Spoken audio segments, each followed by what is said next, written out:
getting stuck right now, so we're going to try to get one of these fields out and haul it back to the house. Just to have hay there. We're not going to be putting it in the chicken houses, at least that's not the plan at this moment. It can change at any time, but we're going to be using a C70 and 4710 to load it with. I'll probably be unloading with the Dons. We'll see how it all works out. If I get too cold to unload with the Dons, I might grab the track loader. I didn't really want to use it because it would probably tear the yard up more there below my grandpa's house. He probably wouldn't be too happy about that, so I'll probably just freeze my rear end off on that Don. We'll see. It's pretty cold. This hay's been here quite a while. This is some hay that we had baled, and we never could get in here to haul it out because one, it wouldn't quit raining, and two, when it finally did quit raining, we were still baling hay at that time, and we were trying to get the hay baled. So see y'all there. It got left behind, but it ain't hurt. Outside some, but for cow hay, it ain't that big of a deal. That's what the net's for. The whole purpose of the net is to help it shed water. If you stack it outside, then it'll be fine. Still a lot of good hay on the inside.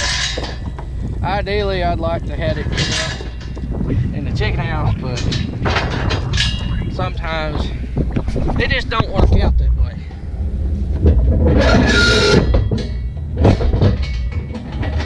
Even though we'd like it to.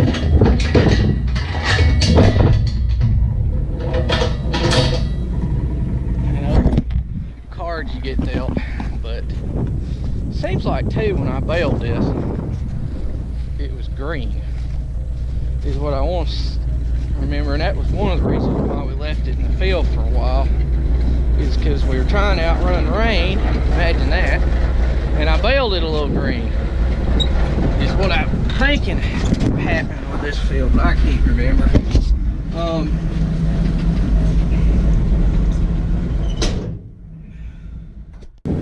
And if you're wondering, he doesn't have the back spear on.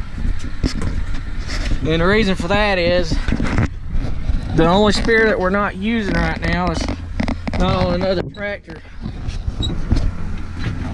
that wasn't available. Is the one that takes the quick hitch. And it was going to be too aggravating to have to do all that just to run over here and load 2 loads of hay. So we'll throw her on right quick and be done and go home, and we'll worry about it another day. But he's running that thing. I got asked, I always sit here and film him. I got asked the other day in a comment what would be my preference of balers right now, which I talked about it some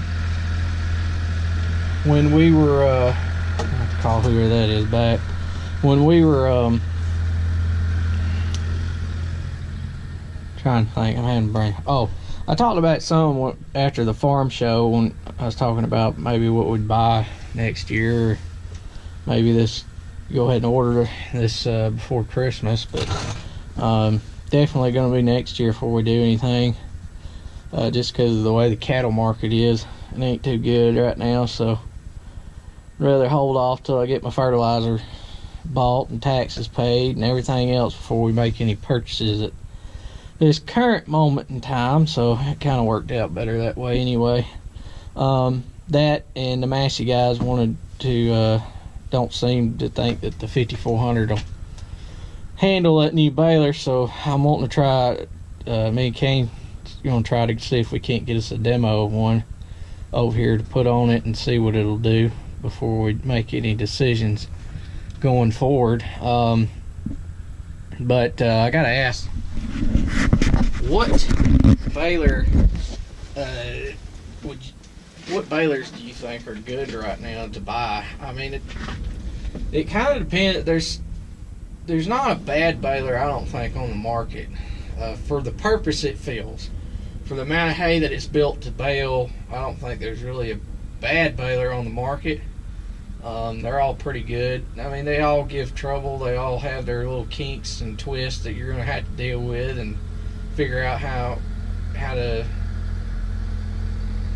adjust them to suit your needs and whatnot, and figure out what all you're going to have to do to get them to run the way you want them to run, and figure out their quirks and their tricks to fix them. I mean, they're all going to be that way. But my choices, obviously, I said the other day, would be the Massey or the Klaus as far as high performance balers. If you're looking, fix this so y'all want you. If you're looking at kind of a midline baler, my preference would be,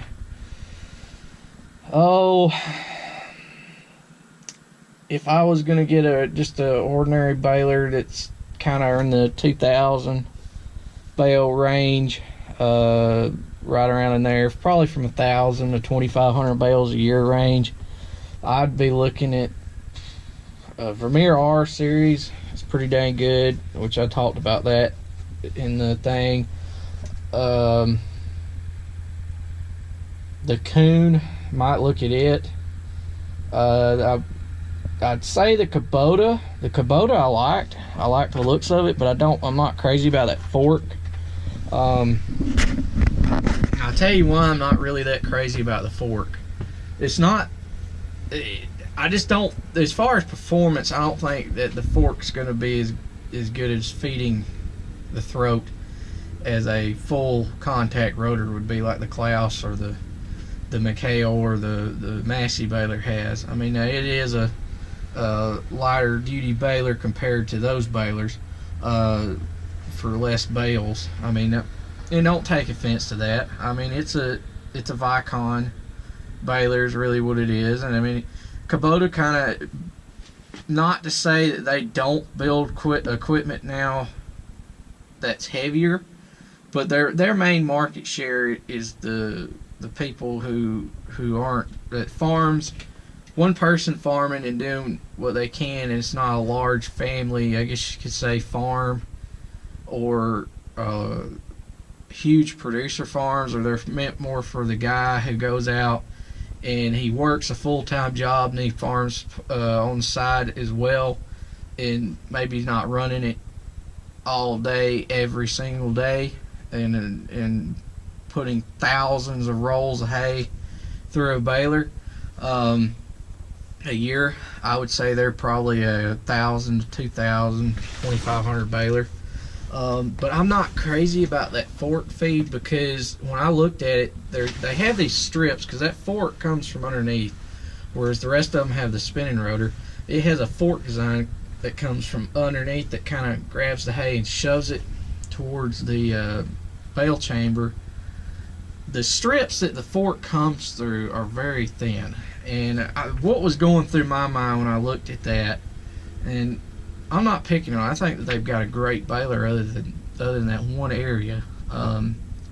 If it wouldn't been for that one thing, if it had a full rotor on it, I would have put it probably up there on the food chain as far as the balers go. But I felt like that if it pulled a limb or something in there, that it could possibly bend those or crush them down, because they were so thin. They didn't look heavy enough to me. The other thing too was the fork itself looked a little bit light, as far as it could possibly get bent. Because if you were baling hay long enough, or baled hay long enough, y'all know as well as I do, eventually you're going to get something in that baler that it shouldn't go in it. It happens. I mean, you can do all you can. You can, when you're cutting it, you can go around the fields, throw all the limbs out in the spring, cutting it, stop, get everything out, and think you've got everything out of the field, and it's still somehow something gets in the bales. I mean, we've cut bales open before that had just random stuff, like a piece of steel that was off of something that we had never even had out in that field, that somebody else had been across the field and dropped, and we didn't know it and didn't even know it was in there when we baled it. And it went through the baler, went through the 1840 square baler. I've had people bring me a piece of steel that's like a foot long that went through that baler. I never knew it, and the baler just kept on baling. And that's where I bring that back to it is what would it do if it got something caught in there and it pushed down on those? They're not really heavy enough to, didn't look like to me, to keep from bending if something like that did happen. So you're going to be shut down having to try to straighten all that mess out. And then if it's not perfect, that fork won't go up between those without bending. So I wasn't real crazy about that. I'd like to see them do away with that and put a rotor on it, and I think that baler would be a lot better. The 460R Deere looked like to me it was a 9 series baler with a Kuhn round baler pickup head stuck on it. Deere's worked with Vermeer and Kuhn for several years now on lots of different products, building it for them. Most of their hay line, they have somebody else build it and put a different paint on it. And people say what they want. I think it's Frontier. Frontier is owned by John Deere. That's John Deere's company. John Deere builds that equipment, whether it says John Deere on it or not. The John Deere company builds it. So even if it's Frontier equipment, it's still the same thing. Like their mowers, regular disc mower, 3-point disc mowers, they're Kuhns. They have been for I don't even know how long. Their large square balers are Kuhn. There's Econo Tedders are Kuhns that have the flip heads on them. They're nothing but a Kuhn painted green. Their heavy duty Tedders are Peckways. Their round balers have always used Vermeer as a patent deal. They'll buy patents off of stuff off of Vermeer and put it on their balers, or they have Vermeer basically design them a baler. Like the 7 Series. The 7 Series was an M Vermeer. That's all that baler ever was an M Vermeer with a few little tweaks to it to make to where they could say, oh, it wouldn't like it. And then the 8 Series was basically an M with new sheet metal stuck around the outside, so it wouldn't look so much like the M Vermeer, because I think a lot of people give them flack over that because it looked just like the M Vermeer.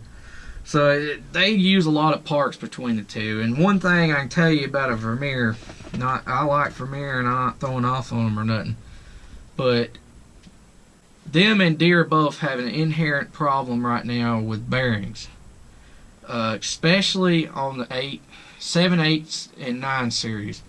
I've seen more posts on social media of Deere balers and Vermeers on fire this year than I can even shake a stick at. I've probably seen 20 or more on different forums where people's balers are burned, and they were generally Deere's or Vermeers. Now any baler can catch on fire. I mean, it's all of the bearings, or if your bearing goes bad, and if you can't catch it and hay gets to it, I mean, it's going to catch on fire. I mean, that's one of the major risks you run with a round baler, especially. So that's one thing with those. But for me, the Deeres just don't. I'm just going to say it. A lot of people probably take offense to this, but the Deeres just do not look heavy. I looked at the 9 Series last year. The chains on them are tiny. The idler sprockets for the chains are the same idler sprockets that's on and chains that's on the 1840 inline square baler. That's just the truth. Now on the 0 Series, they did beef the chains up on one of the drive sides. I did notice this year, but they're still nowhere near as heavy as the competition's balers. I mean, the Kubota has heavier chains than the Deere did. I've never understood why it's that way. I know a lot of people run them, a lot of people's crazy about them, and I know they do a good job, but I'm not crazy about it. The Vermeer net system with those strips on the belts, I am not crazy about that. Deere's still running that. Vermeer's kind of changed theirs from when they originally come out with it on the M, but Deere's still running that same system for some reason. Those strips are bad to get little burrs in them. I know this because of the M. And they'll catch the net and it tears half of it off the bale. And it happens a lot. And then the net that tears goes up into the baler and it wraps around the rollers, which also can lead to fires. And I've never been crazy about that. Vermeer's kind of changed it a little bit, the strips, and lessened the amount that was on it, and did a few other little different things. But from the way it looked like the Deeres are still running the same net system that was on the 7 Series Deere, which was the original M series net system, which is what's exactly on that 504M we have, and I don't like it. It's easy to load and everything, but as far as the end product, once it goes on the bale, it leaves the net loose. It doesn't put any tension really on the net as far as the going on there, and it has a large puff layer, I guess you could call it, and then they're bad to tear on those strips, and I've never been really crazy about them. But the 9 Series looked like they had made some improvements to it, and they'd done some different things, and I think the end is the same way. So the Vermeer 9, or not the Vermeer 9, the Vermeer, yeah, the 9, I think, no, the R Series, the Vermeer R Series, like that looks of that baler a lot. Coon looks pretty good. I know it's not, it's a good baler, but it's not on the same level that the McHale and the Massey and stuff are, but they are very good balers. Just looking at them, and I've been in the field watching them run quite a bit, and I've talked to several other people about them, and they seem to be okay. Trying to think. The Krone is good baler, but I don't like the chamber bar slats in it. I just don't like it. Krone keeps running the chamber bar slats because in Europe, where those balers are from, primarily most people over there bale wet hay. They don't bale dry hay, and chamber balers are work pretty good in wet hay, but they're not that good in dry hay. Those bars beat the hay to death, and they fall out. It loses a lot out of the bottom of the baler, and they don't do as good a job forming dry hay as belts will. The other problem you run into with dry hay baling with a chamber baler is the core density. There's such a larger area that the bale starts out at, because you have to do that to get the bale to start turning, and you can't get those the chamber bars down close as you can belts to start out at such a small core. Whereas like the Klaus, it starts out like right here. I mean, and then it grows out. But the Krone chamber baler, it starts like a foot and a half core outward. So you lose that whole area trying to get real tight density. And the tighter you can pull that gap down, the sooner it can start really packing the hay and forming the flakes that are each wrap evenly as it goes into the baler around, and packing it tighter in a thinner layer. So you lose a little bit there. That, and it was a little bit slow compared to the other balers, but it did it. I do think if you're baling wet hay, or if you're kind of doing half and half, maybe you've got a dairy or something, I think the Krone is a good option. It's a little pricey, but other than the chamber bars, that thing, if they put belts in that baler, to me it would be one of the best balers on the market. Other than the fact that it's a little bit slow opening the hatch and tying, the tie cycle on it is. I mean, there's a lot of good ones. The New Holland and the case balers are a good design. I like the design on those balers, but the problem I've run into is just, I don't know. Everybody has a different opinion on New Holland and case right now. I don't have a good dealer for agricultural New Holland or case stuff. I think the closest ones are like an hour and a half away to an hour, and I don't want to have to deal with, or over an hour. They're over an hour. I think one's like an hour and 15-20 minutes. The other one's an hour and a half, 2 hours away, and I don't want to deal with that. But I mean, a lot of people have mixed feelings about them, so I can't tell you really any information on that. I can tell you this: we quit trading and dealing with New Holland, other than the skid steer, and the dealer I use for it is not that far away, and they are a construction New Holland construction equipment dealer. They got out of the agricultural side of it. So, case is the same thing. The case balers are identical to the New Hollands. So yeah, those balers is kind of a toss up. I would probably say the Kuhn and the Vermeer N or R series balers are probably the best in that bracket. I don't know if Massey's going to be doing the 2900 series anymore. You could probably throw it right in there in the mix, or the Deere with them. In the I think it's 460. The new model number for that new Deere, I can't remember.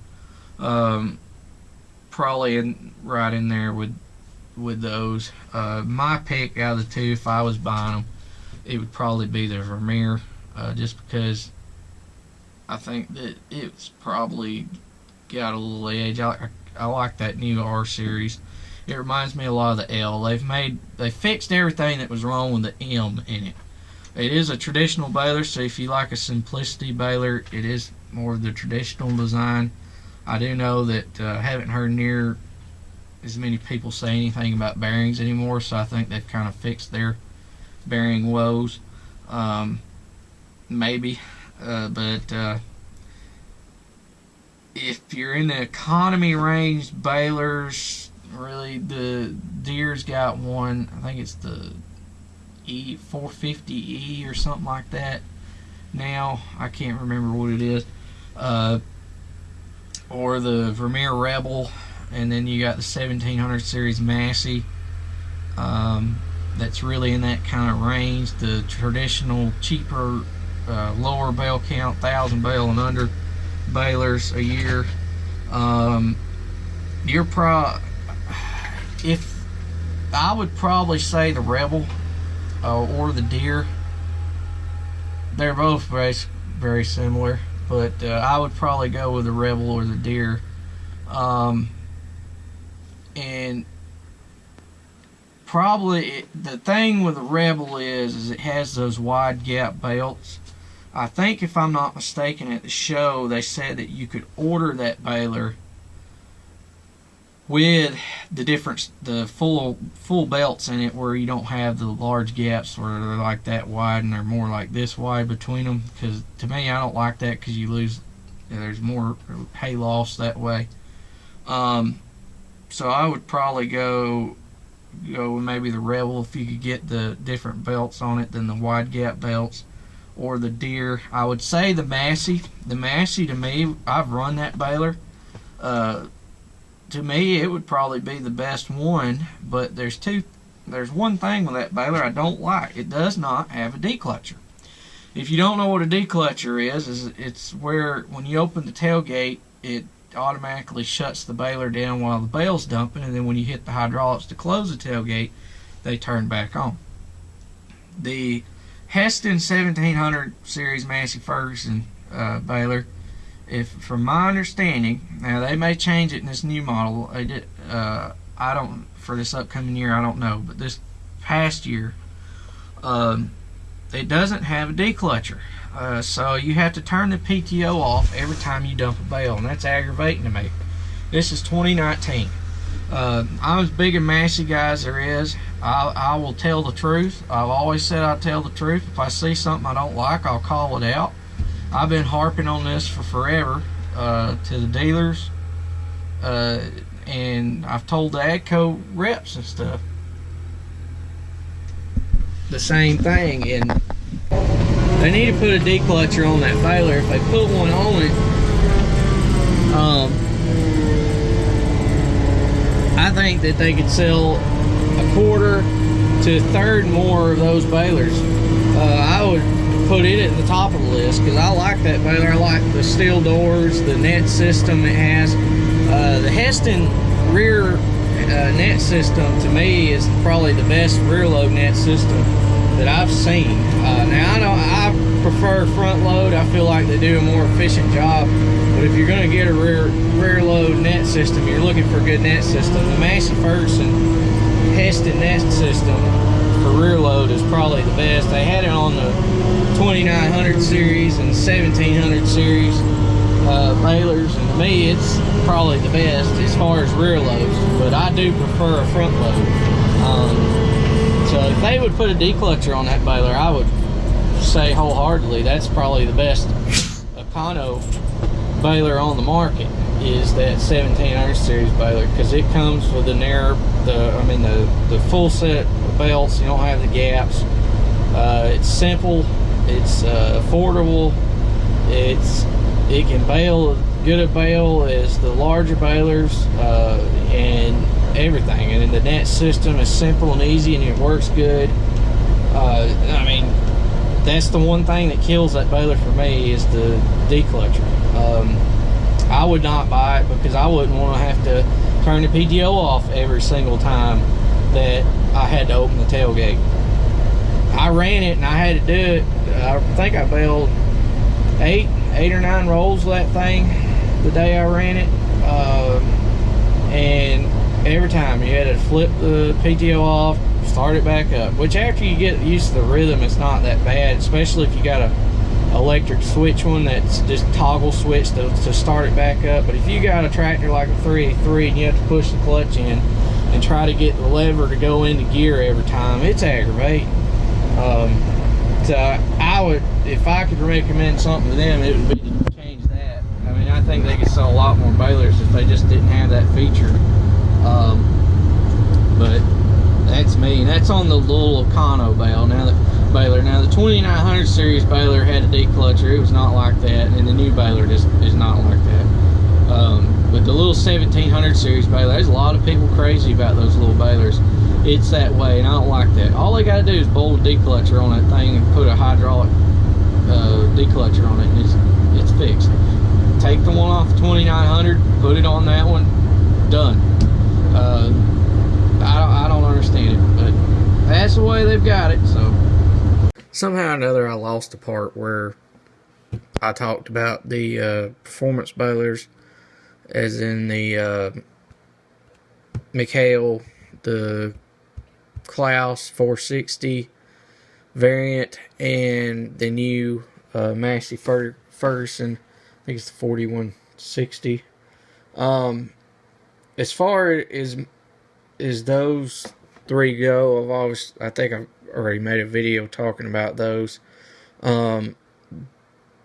But I'll go over it again just in case somebody didn't catch it, and I'll try to get through this pretty quick. I probably would rank the McHale third, and I know a lot of people's probably surprised by that. The reason why is cost, and I just don't feel like get out of here, cat. I just don't feel like that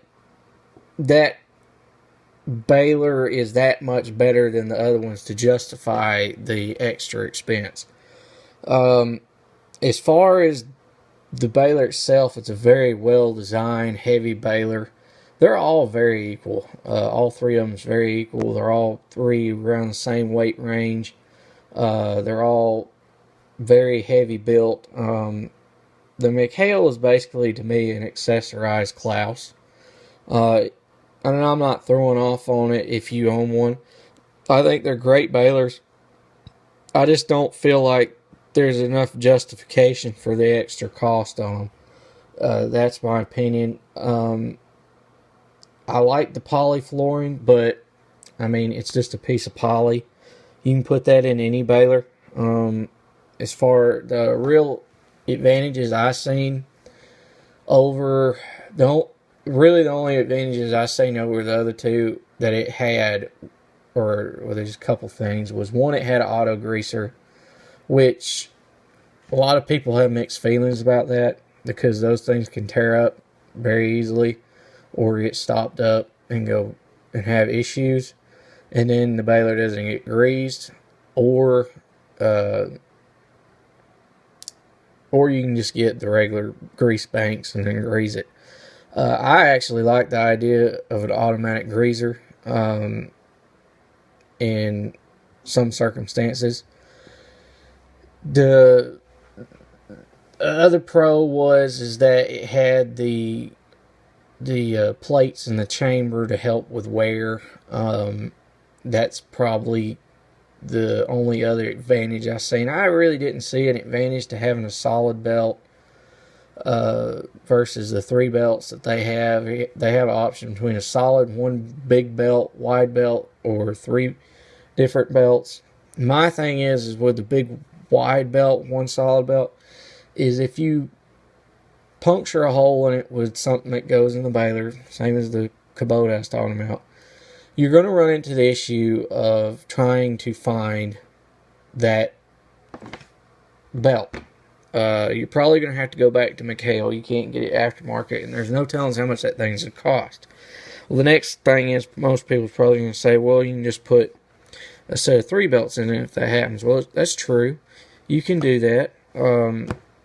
But you're also going to have to add it or make all the brackets that keeps those belts from overlapping, separates, and go through all that, which it ain't really that big of a deal when it gets down to it, but it's just something to think about. One thing I did see that they were promoting on that baler that I thought was a good idea, but at the same time, I was from an operator standpoint, I was also thinking about the expense if it broke. Instead of using a brake pad or a different system like the Klaus has, where it has the Klaus has like a pawl that falls and locks the feed rotor down, or feed roller for the net down, and then it has a jagged shear that drops that doesn't ever have to be sharpened.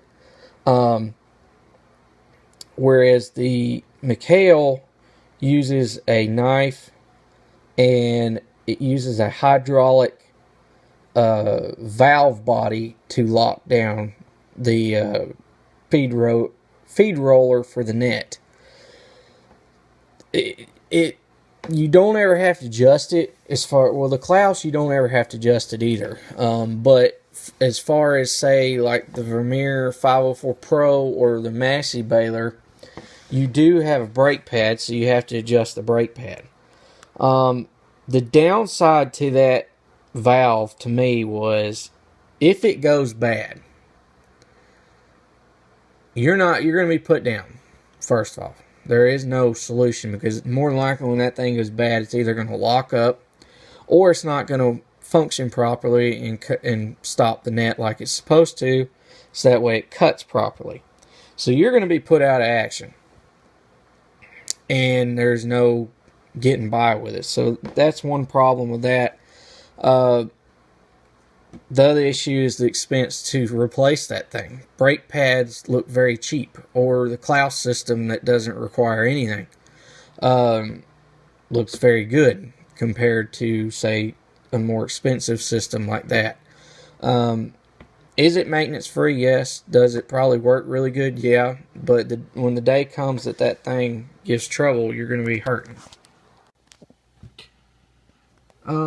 As far as the Klaus goes, I ranked it number 2 on my list, because I felt like it has the performance, but I feel like the one thing that kind of threw it behind for me to number 2 instead of number 1 is because every bearing isn't greasable, and the fact that on the sides it has more areas to collect hay than the next 2 balers. That was probably the biggest thing, 2 things for me with it. Other than that, I still feel like it's as good as any baler out there. It's more of a convenience thing and whatnot, than really a performance thing or anything like that. I feel like performance-wise, it can perform as good, and then it's very affordable. I think that it's probably the best deal out there if you're looking for a performance-wise baler that can do high performance and hang with the higher dollar balers and not break the bank. it's probably the best option as far as that goes. The next one is the Vermeer 504 Pro and the Massey Ferguson Lily Welder design baler. For the 4100V series round balers that Massey just come out with and AGCO. For me, I rank them at the top. Used to, they were my number 2. I put them at the top now. They've made some improvements to that baler. That's really helped its performance and everything. When I ran it, I love the fact that it didn't look like it'd collect as much hay. Seen it with hay in it on the sides, and it did not collect as much as the Klaus did, where it would be easier to clean out. Another thing was I really liked the beefiness of the baler. Not that the McHale and the Klaus aren't beefy as well. I like the flotation floor it had to flex to even out the windrow hay that's feeding in to help make an more even bale as well. I like that feature. All bearings are greasable on that baler. Even the inner bearings on the inner rollers that pulls tension down for your density are even also greasable. There's a lot of good things with the new 4100V series that Massey has, and the Vermeer 504 Pro. AGCO's now building the Pro line for Vermeer. To me, I think that right now, as far as value, performance, and everything, it's probably the top baler as far as the features you get and everything else. That would probably be the cream of the crop. But honestly, all three of the last three I mentioned are probably the cream. I mean, either one of the three, if you got either one of the three, you've got the Cadillac of balers, if you ask me. All three of them are excellent balers. They really don't have a lot of difference between them. It's basically the Welger and the Klaus design balers still. They've been at the top of the market for 10 years. The Klaus really set the American market on fire with what it could do, and that's what started all these changes now you see in these balers that revolutionized the baler market. The M did it when Vermeer came out with it, and then the Klaus just blew it out of the water. I mean, they're still at the top of the food chain 10 years after they came out with that design.